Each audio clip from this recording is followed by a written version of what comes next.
s'attaque au mur en pierre.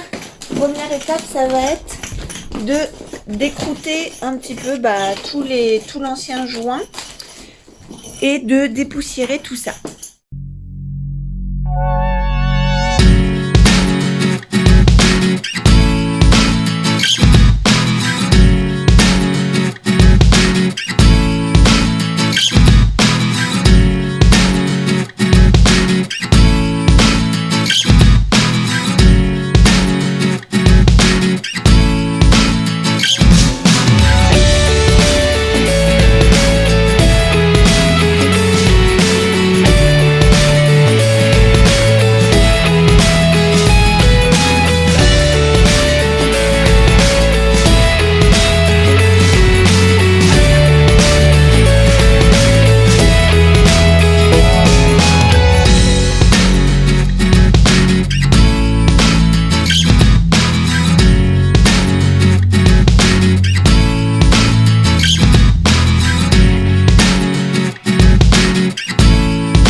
Alors je vous fais un petit état des lieux de toutes les images que vous venez de voir.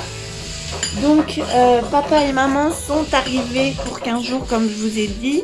Et on a commencé à s'attaquer au mur en pierre. Donc on voit carrément la différence de là où on a enlevé les anciens joints qui partaient en lambeaux. Et là où on n'a pas fait encore. Donc il y a tout ça à enlever, donc on enlève sur une bonne profondeur quand même, à des endroits où on va bien profond, vous voyez, encore plus que mon doigt, parce que y a tout qui s'en va et on enlève vraiment tout ce qui part pour pouvoir rejointer propre derrière.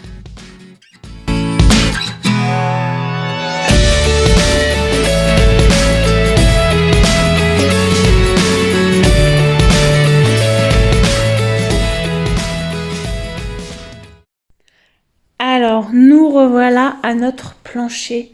Vous avez été nombreux à réagir sous la dernière vidéo, à nous dire qu'on se prenait bien la tête à faire comme ça. En effet, il y avait plusieurs solutions qui s'offraient à nous. La plus simple aurait peut-être été de couler une dalle auto-égalisante qui aurait permis de rattraper le sol. Sauf que on avait déjà tout l'OSB. Donc, pour des raisons économiques, on a préféré faire en OSB. Du coup, vous avez été plusieurs à nous donner des conseils. Ce qu'on va faire, c'est que au lieu de continuer à caler des grandes planches comme ça, on va directement tracer au cordex toutes nos plaques, comment elles vont aller, et on va juste mettre les cales à l'endroit où on fixera l'OSB en fait. J'essaye de vous montrer ça en vidéo pour que ça soit un petit peu plus clair, parce que je sais pas si là c'est bien clair ce que je vous raconte. Donc on va pas retirer tout le travail qu'on a déjà fait, vu le temps que ça nous a pris. On va couper là où on est bien droit et on repartira avec cette technique-là. Il nous reste ce petit bout-là et l'autre moitié par là de la pièce. Et après on pourra mettre les plaques d'OSB. Et ça nous refera une belle pièce. Je vous fais aussi un petit aperçu de ce mur complètement décrouté.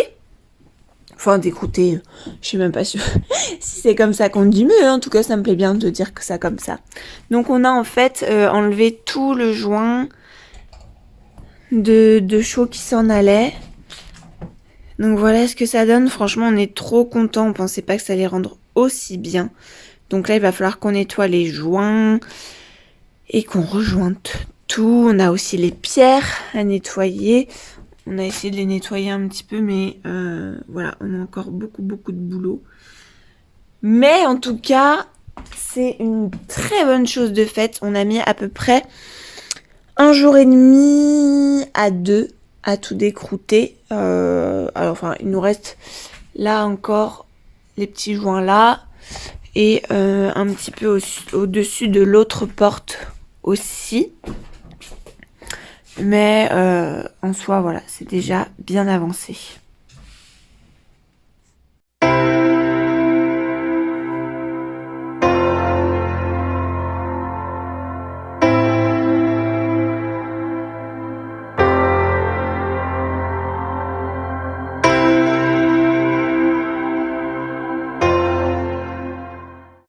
Alors, on reprend un week-end assez cool.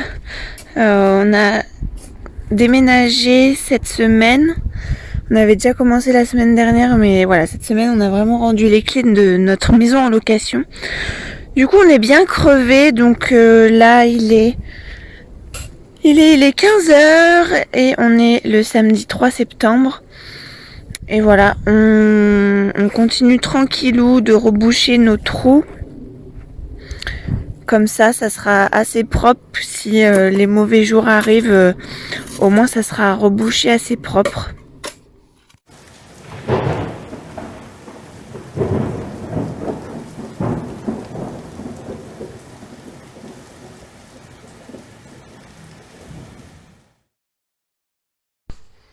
Alors du coup nous sommes rentrés parce qu'on s'est pris une petite ondée, on s'en doutait que ça allait arriver, mais au moins ça va tasser notre terre.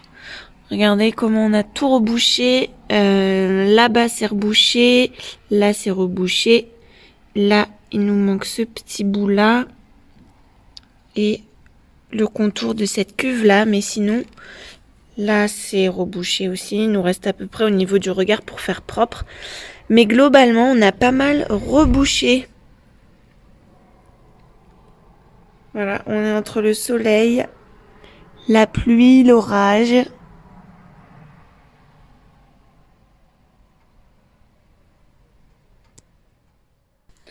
Du coup, on en profite, Julo va installer une petite étagère là, dans la salle de bain, pour qu'on ait du rangement.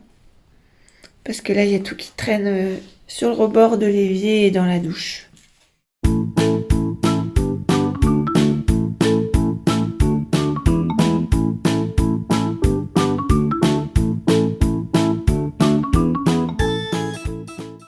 Et ça y est, voilà le travail. Jordan, du coup, il a percé pour pouvoir mettre des chevilles. Et ensuite, pour pouvoir visser dans le mur. Tac, comme ça, je peux ranger tous les produits. Bon, ça va pas tenir bien droit. Il faut que je prenne une caisse. Mais on va pouvoir bien tout ranger et que ça fasse un petit peu de place dans cette petite salle de bain. Du coup, on est en train d'avancer sur le calage. Donc, on a appris un peu les conseils de tout le monde pour faire voilà ce qu'on pensait de mieux, de plus pratique pour nous. Donc, on est resté sur des grandes travées pour vraiment solidifier et maintenir le plancher, que tout se tienne bien plutôt que de partir que sur des petits plots. Mais on a quand même mis des petits plots sous les grandes plaques au lieu de caler à peu près partout. Voilà, on a calé des grandes traversées sous des petits plots. Donc ça prend un petit peu de temps, mais on prend le rythme et du coup c'est de plus en plus rapide. Et surtout on a changé notre technique par rapport au laser. On a mis le laser en hauteur, à une hauteur à peu près où on n'a pas trop à se baisser pour le voir. Et on a pris une petite perche comme ça, où en fait on a noté notre perche, et en fait notre laser il doit tomber pile poil sur le trait niveau de cale fini. Donc voilà, on progresse comme ça petit à petit. Par exemple là, si je le mets ici, voilà, on voit que le laser est beaucoup trop haut, donc du coup il faut qu'on soulève, hop, pour que le laser arrive à notre trait, et au moins on sait de combien on doit caler. Et on avance comme ça, petit plot par petit plot, en calant des grands morceaux de bois.